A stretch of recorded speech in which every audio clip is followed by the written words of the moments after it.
Okay, let's dive right into this explainer.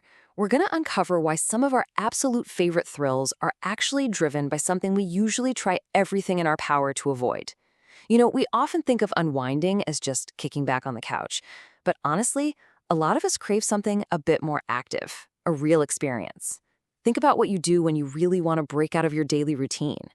So, why exactly do we love roller coasters, zip lining, or even snorkeling? Think about strapping into one of those massive coasters at Coney Island, flying down a zip line through a dense forest, or snorkeling out in the open ocean. When you stop and think about why people genuinely love these intense experiences, you probably don't realize they're willingly putting their bodies through a massive physiological trial.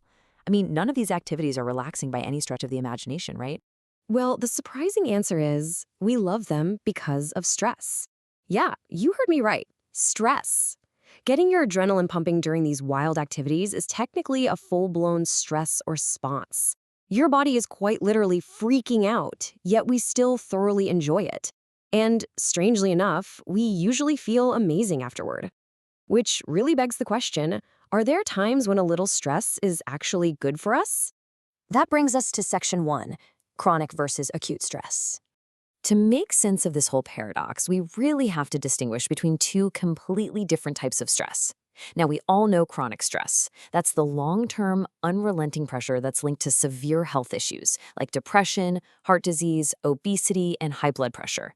It literally breaks the body down. But then there's acute stress. These are brief, short-term spurts of stress that actually act as a powerful signal to increase dopamine in your brain. It actively sharpens your perception and gives your attention a massive boost. Moving right along to section 2, the cortisol memory boost. So how does this short-term stress actually translate into real-world benefits? Well, first, we got to talk about cortisol. You've probably heard of it. It's the hormone naturally released when our internal fight or flight alarm bells start ringing. Now, chronically high levels are definitely bad news. But researchers at the University of Wisconsin wanted to see what happens when we experience just a short, controlled spurt of it. Specifically, they wondered if it might actually help students who are cramming for exams all over the world. They set up this really clever experiment.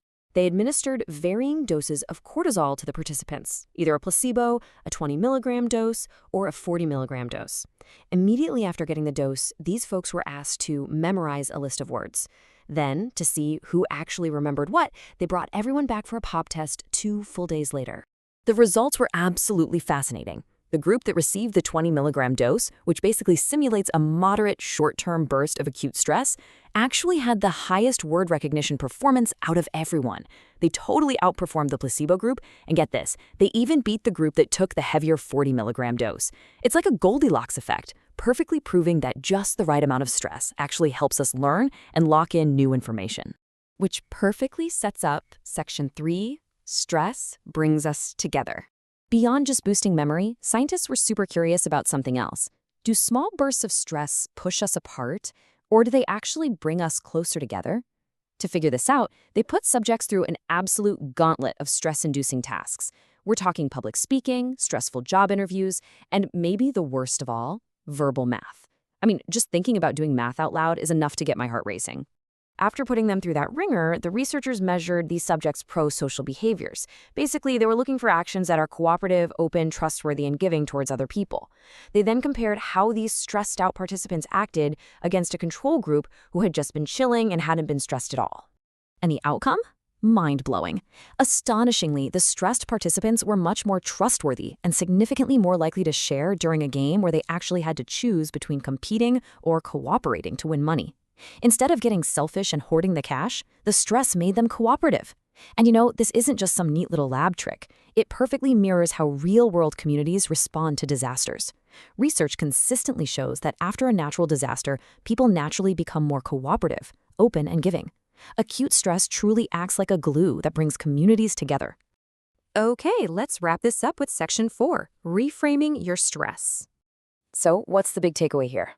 Well, understanding these positive biological reactions gives us the power to completely change how we handle our daily challenges. Think about standing up to present in front of a massive crowd. Pretty much everyone has a physiological stress response to public speaking. Your cortisol levels shoot up, your heart beats out of your chest, and you get the jitters. But think about it. Would you describe those exact symptoms as anxiety or as excitement? Because biologically speaking, under the hood, The symptoms are entirely identical. The physical sensation is exactly the same. The only difference is the label you decide to stick on it in your mind. Because your body doesn't know the difference, someone who labels that fluttering, jittery feeling as excitement is far more likely to actually enjoy public speaking and perform way better than someone who rigidly tells themselves, oh no, this is anxiety. This leads us to a really profound realization. It's summed up beautifully in this idea. People who view stress as potentially beneficial are less negatively impacted by adverse life events than people who think stress can only be bad. Just by sitting here and learning during this explainer that stress symptoms can actually be your body trying to help you, you're paving the way for healthier, far more resilient responses to stressful events in your future. Reframing your mindset literally changes how you experience day-to-day challenges. So, here's my challenge to you. The next time you feel your heart racing, think back to the times when you actively enjoyed that feeling, like during a really good horror movie or dropping down that massive hill on a roller coaster. Remember that this exact rush helps you learn and brings you closer to the people around you.